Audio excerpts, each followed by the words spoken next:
महाराज जी के आज के विशेषांक में रक्षा सूत्र परिवार के सभी सदस्यों का हार्दिक स्वागत है। बाबा जी के भक्तों को राम राम। उत्तर प्रदेश पुलिस का एक सर्वोच्च अधिकारी महाराज जी के पैर दबा रहा था। एक अमेरिकी भक्त भी वहीं बैठा था। पुलिस अधिकारी का उससे परिचय कराते हुए बाबा जी ने पूछा, अमेरिका की पुलिस भी भारत की तरह ही होती है?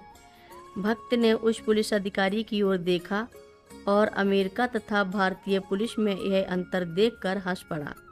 उसने कहा, अमेरिका की पुलिस को बड़े अधिकार प्राप्त होते हैं और वे अक्सर यह भी भूल जाते हैं कि वे जनता के सेवक हैं।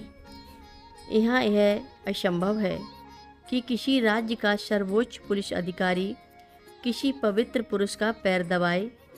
इसके बाद महाराज जी ने पुलिस अधिकारी को भक्ति का परिचय कराते हुए कहा, ये रामदास हैं। अमेरिका की पुलिस को ईश्वर के पास ले जाने को है। ऐसा कहकर महाराज जी भविष्य की उस शक्ति को भक्त के भीतर लाने का प्रयास कर रहे थे जो उसकी कल्पना से भी परे की चीज़ थी। इसी बीच महाराज जी ने उस भक्त को समर्थ गुरु रामदास कहना शुरू कर दिया।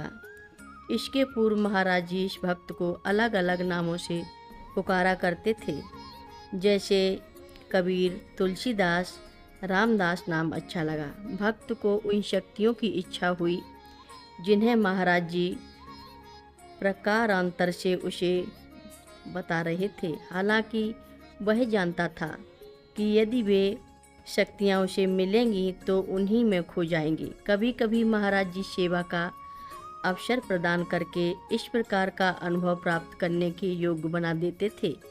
भक्त को आभास होता कि जब किसी को यह अनुभूति हो जाए कि मैं कुछ नहीं कर सकता, ईश्वर ही सब कुछ है, तब उसे वास्तविक शक्तियाँ प्राप्त हो जाती हैं। एक बार महाराज जी ने कहा, हरिदास अमेरिका में है, तुम उसे 5 साल तक वहीं रहने दो। एक स्थायी वीज़ा मिल जाना चाहिए, यानी अमेरिका में एक पंजीकृत प्रवासी बन जाना कोई आसान बात नहीं है। अतः भक्त ने महाराज जी से निवेदन किया, मैं यह नहीं कर सकता। अमेरिका में मेरा कोई राजनीतिक प्रभाव नहीं है। तुम हरिदास को 5 साल अमेरिका में रखो। हमने भगवान दास को तो 7 साल तक यहाँ रखा। भक्त को हंसी आ गई। उसमें और महाराज जी में कैसी तुलना। अमेरिका में उस भक्त का कोई प्रभाव नहीं था, इसलिए उसने फिर मना किया।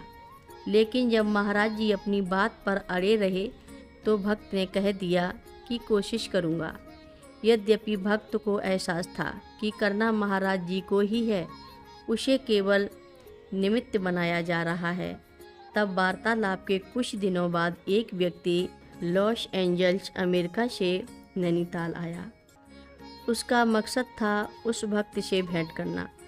वह भक्त आगंतुक को बाबा का दर्शन कराने ले गया। महाराज जी ने उसका नाम बद्रीनाथ दास रख दिया। वह व्यक्ति महाराज जी से बहुत प्रभावित हुआ। बद्रीनाथ दास ने बाबा जी से मिलवाने पर धन्यवाद दिया और कहा कि अमेरिका में उसके लायक कोई काम बताए। भक्त ने पूछा, किस तरह का काम कर सकता है? उसने बताया कि वह लॉस एंजल्स में एक सफल वकील है। फिर भक्त ने उससे कहा, मेरे परिवार के कई लोग वकील हैं, परंतु इस समय मुझे जिस कानूनी सहायता की ज़रूरत है वह है हरिदास बाबा को अमेरिका में लंबी अवधि तक रहने के लिए वीज़ा दिलवाना। इस भक्त ने मेहमान को बाबा जी की भावना से ही अवगत कराया। बद्रीनाथ दास ने कहा, वाह, ताज्जुब की बात है कि तुम्हें इसकी आवश्यकता पड़े। मेरा दामाद पश्चिमी अमेरिका के आप्रवासन कार्यालय का निदेशक है और हमारे एक पत्र लिखने पर काम हो जाएगा। और यह काम हो गया। जब हरिदास आप्रवासन विभाग में साक्षात्कार के लिए आए तो उनके फोल्डर में विशेष अति विशिष्ट व्यक्ति का लेबल चिन्ह था, इसलिए उन्हें किसी कठिनाई के वीजा मिल गया। महाराज जी ने सांसारिक व्यक्तियों के प्रति इच्छाओं को जड़ से उखाड़कर नष्ट कर दिया। एक दिन खुफिया विभाग के कई अधिकारी महाराज जी के दर्शन के लिए आए। उनकी ड्यूटी इंदिरा गांधी की सुरक्षा के लिए लगाई गई थी, जिनका पास ही कहीं कार्यक्रम था। जब वे चले गए तो महाराज जी बोले, इस तरह से क्या लाभ है? एक राजा तो अपने लोगों को आदेश दे सकता है कि वे उसका पालन करें, परंतु एक संत तो जंगली पशुओं और जानवरों को आदेश दे सकता है कि वे उसका पालन करें, और वे भी इसका पालन करते हैं। ये बातें आज भी मेरा मार्गदर्शन कर रही हैं। उस भक्त का ऐसा ही कहना था। हर रोज़ महाराज जी की कथाएं सुनने के लिए सभी भक्तों का धन्यवाद। सभी भक्त रक्षा सूत्र चैनल को सब्सक्राइब करें, शेयर करें, लाइक करें, घंटी बजाना ना भूलें। कमेंट बॉक्स में लिख भेजें, जय नीव करोरी बाबा जी महाराज। सभी भक्त मिलकर बोलो, नीव करोरी बाबा जी महाराज की जय जय बोलो। सिद्धि माता की जय जय बोलो। जय श्री राम बोलो।